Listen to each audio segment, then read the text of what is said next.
नमस्कार, बहुत बहुत स्वागत है आप सभी का आप ही के यूट्यूब चैनल मेनका मैम पर। और कल से आप लोगों का सीटेट का एग्जाम स्टार्ट है। मैंने सीटेट के बहुत सारे इंपॉर्टेंट टॉपिक्स पढ़ा दिए हैं। आई होप आप लोगों ने उसको देखा होगा।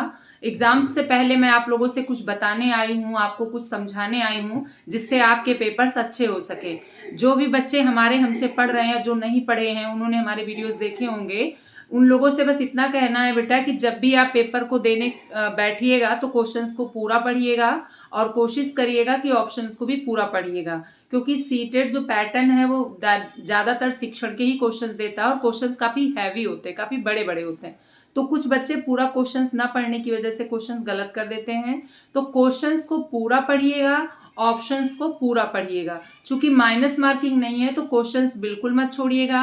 और अगर जिन बच्चों का पेपर अभी नहीं है, उनका 10-15 दिन बाद है, वो बच्चे प्रैक्टिस करें ताकि टाइम उनका जो है एडजस्ट हो सके।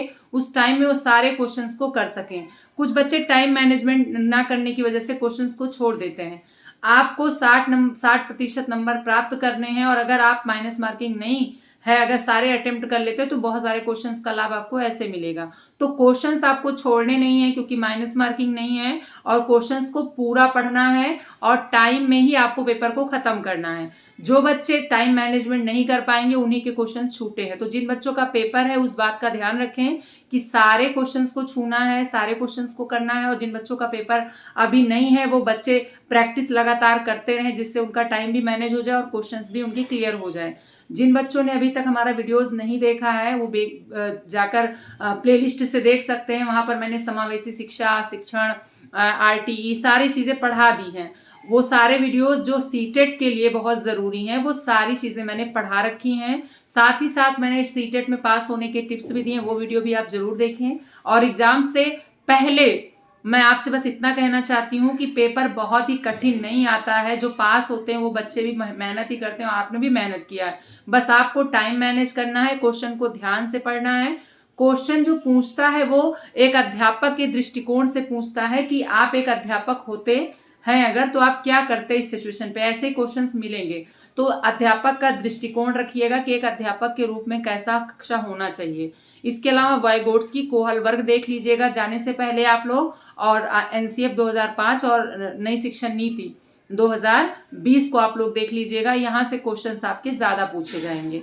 जो बच्चे हमारे पेपर दे दिए उन्हें उन्हें तो पैटर्न पता है, लेकिन जिन बच्चों ने पेपर नहीं दिया है उन लोगों को नहीं पता है। वो लोग प्रीवियस ईयर जरूर एक बार देख कर जाएं कि कैसे पेपर्स आते हैं। थ्योरी पढ़ने से बेटा कुछ नहीं होता जब तक आप प्रैक्टिस सेट नहीं सॉल्व करते हैं।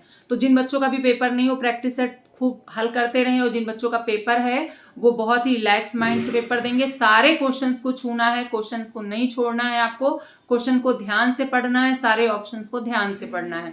जो भी मैंने पॉजिटिव और निगेटिव पॉइंट्स बताए हैं उस पर आप ध्यान रखिएगा। केवल वाले प्रश्न को नहीं छूना है, आपको रटने वाले को नहीं आपको ऑप्शन टच करना है। आपको जो है जो भी क्वेश्चंस में दोहराने की प्रवृत्ति हो और दंड की बात हो, ऐसे ऑप्शन को नहीं छूना। आपको सारे ऑप्शंस में बस ये देखना है कि जिसमें सक्रियता को बढ़ावा दे, जिसमें रचनावाद को बढ़ावा दे, जिसमें क्रिएटिविटी को बढ़ावा दे, जिसमें जो है एक सहज वातावरण हो, जिसमें एक अनुकूल वातावरण हो, ऐसे ऑप्शंस को ही आपको टच करने हैं। क्वेश्चन जब आप पढ़ेंगे तो ऐसे ऑप्शंस आपको दिखेंगे। आपने मेरी वीडियोस अगर नहीं देखी होगी तो मैंने सीटेट का गुरु मंत्र भी बताया है, उसमें मैंने कुछ पॉजिटिव और कुछ निगेटिव पॉइंट्स बताए हैं।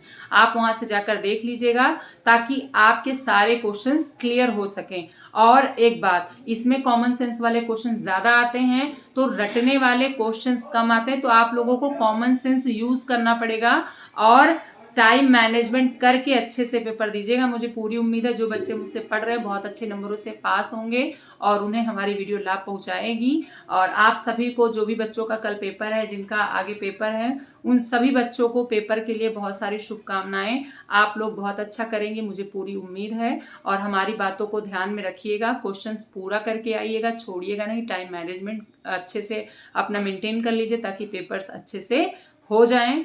और जब भी पेपर दीजिएगा बिल्कुल रिलैक्स माइंड से दीजिएगा, इससे आपके कई क्वेश्चन सही हो जाएंगे। नहीं वाले क्वेश्चंस पे आप लोग ज़्यादा ध्यान दीजिएगा क्योंकि नहीं ना देखकर हम क्वेश्चंस को गलत कर देते हैं। तो आप सभी को all the best for paper और मिलूंगी नेक्स्ट वीडियो में। तब तक के लिए बहुत बहुत धन्यवाद।